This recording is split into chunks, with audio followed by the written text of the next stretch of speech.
Welcome back to the channel, everybody. So today I think we have a video that you guys are going to find pretty interesting, and we are going to talk about the best CAS, close air support aircraft platforms that we have supporting us in Army Special Forces operations. Okay, now there are a ton of different aircraft spanning all throughout the military. Okay, these are going to be sort of specific to ones that we commonly have supporting us in Army Special Forces. Okay, and our criteria as we sort of rank these from worst to best, that's the way we're going to do it, is going to be quite a few different things. Okay, it's going to be the type of weapons they can carry, the type of support they can provide, how good they are at fighting during the day or at night, and their ability to provide real close air support in the realm of actual danger close, which is a term we use for engaging enemy very, very close to where you are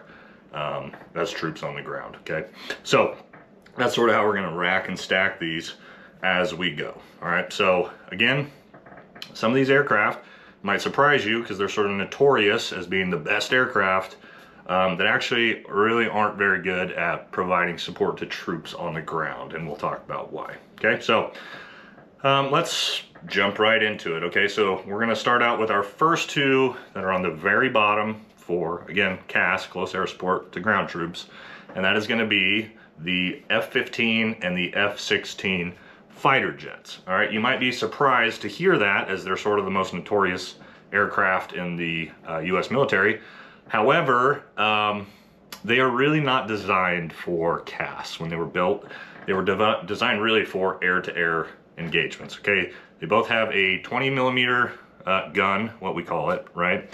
And they primarily, the weapons they carry are air-to-air based weapons. They have Sidewinder missiles and different stuff like that. Okay, they can do CAS, close air support, but again, the plane really wasn't designed for it. The plane, even the gun, was designed for dogfighting. Okay, so fighting other planes in the sky.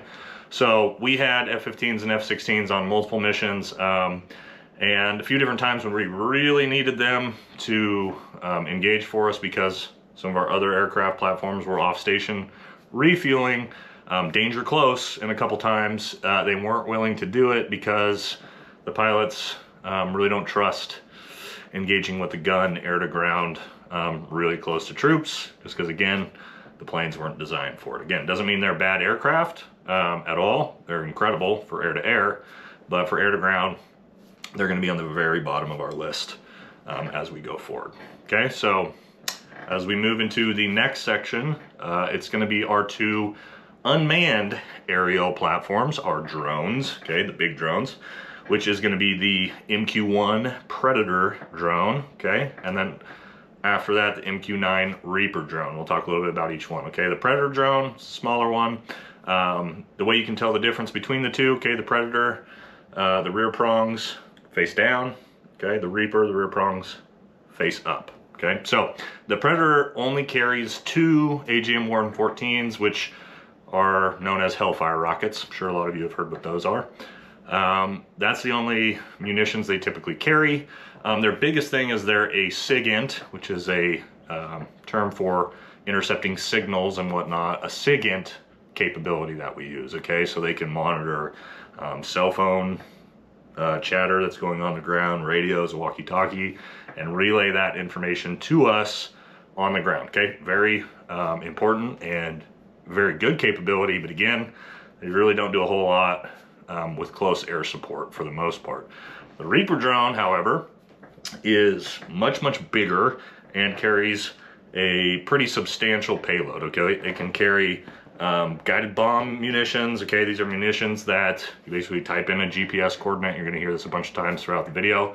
And it sends that bomb to an exact location on the ground.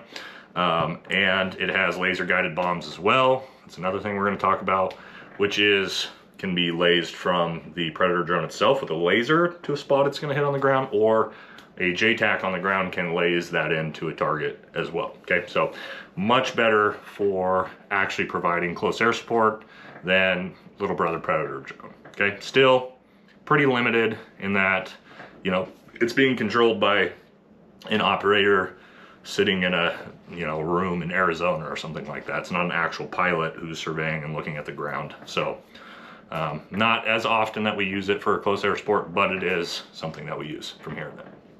All right, next is going to be the Army helicopter that we very often have supporting us on the ground, okay? And that is going to be the Apache helicopter. Everybody knows this helicopter. It's a notorious helicopter. It is a badass helicopter for sure. Why is it not at the top for CAS? Well, even though it's very, very good at CAS, it's not the best, and we'll talk a little bit about why, okay? What does it have? 30 millimeter gun, basically a giant machine gun that shoots rounds this big, okay? It can carry Hellfire rockets, Sidewinder missiles to shoot it air to air if it needs to. And overall, very, very good at defending itself in the sky. Some of the issues we saw when we were downrange was, again, sort of hesitancy to engage when troops are very close, okay, danger close, especially with the Hellfire rockets, which sometimes are known to fly off course.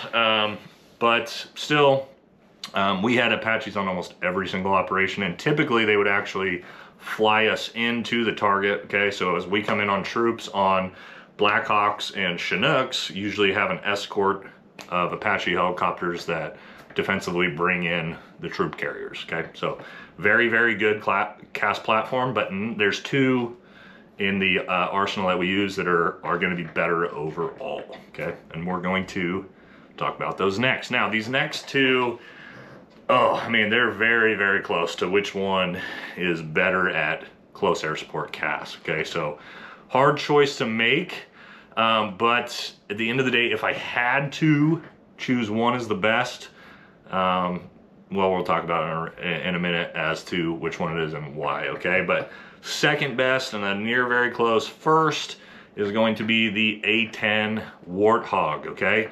Unlike the F-15 and F-16, the A-10 was pretty much specifically built to be a close air support or air-to-ground based fighting aircraft, okay?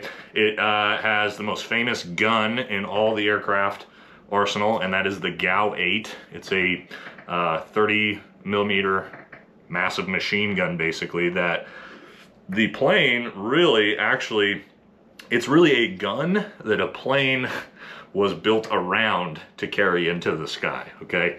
It is a nasty, nasty air-to-ground weapon system, okay? It also, the A-10 holds the record for most tanks and military vehicles destroyed. I think almost close to 1,000 tanks on record in battle, in combat, and 2,000 military vehicles have been destroyed by the A-10, primarily in Iraq, right? Super cool aircraft to watch, okay? It's the way it attacks. So the way it attacks, a lot of times it'll be right off station if you have things on a mountain ridge or something like that, and you'll see it. It'll actually come up, and as it comes to up to attack, it'll invert, kind of like Top Gun, right? The old phrase, I was an inverted. It'll invert itself and then come down and strafe onto the target, very close to the ground. Very cool aircraft to watch work. But it also carries a bunch of different payloads, okay? It's got guided bomb units where it can drop bombs on coordinates, laser guided munitions, missiles. It's overall cluster munitions, incendiary munitions, all sorts of different things that can provide support to troops on the ground, okay? And they are incredible at danger close, okay? There's tons of videos and stories of A-10s engaging at distances of, I mean, extremely close to friendly troops, 10, 20 meters away with a gun, okay? Extremely accurate, and a lot of the pilots have been flying forever. So, yeah, again, why isn't that number one? Well, we have to talk about the number one, the baddest aircraft in the sky in reference to air to ground by far, okay? Anyone who's been on the receiving end of it knows exactly what it is. When you hear it in the sky, all the Taliban and ISIS fighters run for cover, okay? And that is going to be the AC-130J, which is, our AC-130.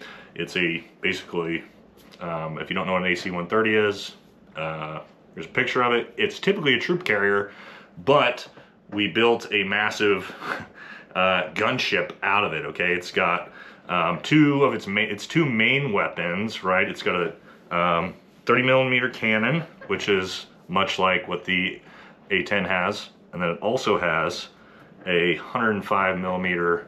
It's basically an artillery howitzer that they built into the side of the aircraft, okay? And the way this gunship works is it goes into what's called orbit, all right? So it's orbiting around the target, so it can basically consistently engage, and it can carry up to 80 artillery rounds, 105 rounds, and use the gun, okay? And that's typically how they fire the gun. Wah, you'll hear it, and then you hear thump, thump, thump, thump, thump, as it fires off 100 millimeter artillery rounds, basically what they are, except they are extremely accurate. So we used this a ton in missions in Afghanistan. It definitely was our #1 casualty producing weapon by far. We, in the near ambush I was in, the AC-130 right above our heads ended up engaging in the back half of that conflict at danger close, probably about 40 meters from our location, with, you know, the gun and the 105 millimeter rounds. And yeah, super scary to be that close to an AC-130 engaging targets like that, but incredibly accurate weapon system as well, okay? So it's got a bunch of different nicknames, okay? The Afghans would call it Big Brother, right? Hades, Reaper, everybody's got a different name for it, but yeah, it is basically death in the sky, okay? Now, it's a little bit, you know, interesting on how you could use this. You know, you can't fly an AC-130 into an area where there's enemy aircraft, where there's enemy SAMs, surface-to-air missiles, things like that. So how we can use it, you kind of have to have air superiority to use it, but if you do have that, it is the nastiest weapon in the sky by far. All right, so that is gonna wrap up our worst to best, okay? AC-130, obviously, I'm gonna say is #1, A10 is very close second. Some honorable mentions, okay, things that we sometimes have supporting us, not as often. So the B-52, the Stratos Fortress, can't even say it, Strato Fortress, there we go. And that's basically what it is. It's a fortress in the sky, massive, massive plane. This thing carries pretty much every type of munition we talked about, and then also carries nuclear warheads as well, okay? So if you need to utterly obliterate an area, that's what you're gonna call in, okay? Never had any in country to support us on our missions, but there were a few missions going on while I was in country that they were using them. Again, awesome aircraft, but a little bit rare when it actually gets used, okay? And then, because people will probably ask, because it's the new hot topic in aircraft, is the F-35, okay? We never had the F-35 supporting us.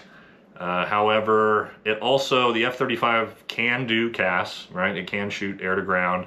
However, it's just really, and again, kind of like the F-15 and F-16, it's really not designed for CAS. What it's really designed for is defeating SAM sites, okay, surface-to-air missiles. So being a stealth fighter, having a bunch of different radar defeating abilities, things like that, that's really where the F-35 is really designed for, okay? So if you had questions on that, yeah, it's not a very common CAS platform. At least I haven't seen it really used. So again, a lot of other units use different aircraft, right? You know, Delta Force uses Little Birds. There's a bunch of different aircraft. So again, this is just from the realm of what I typically saw supporting us on our missions in Army Special Forces, right? So hope you guys found that interesting. If you have any other questions, let me know in the comment section. If I messed up any of the guns or whatever, you know, my bad. There's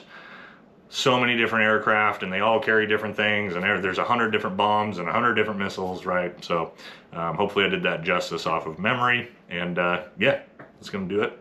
Have a good day, guys.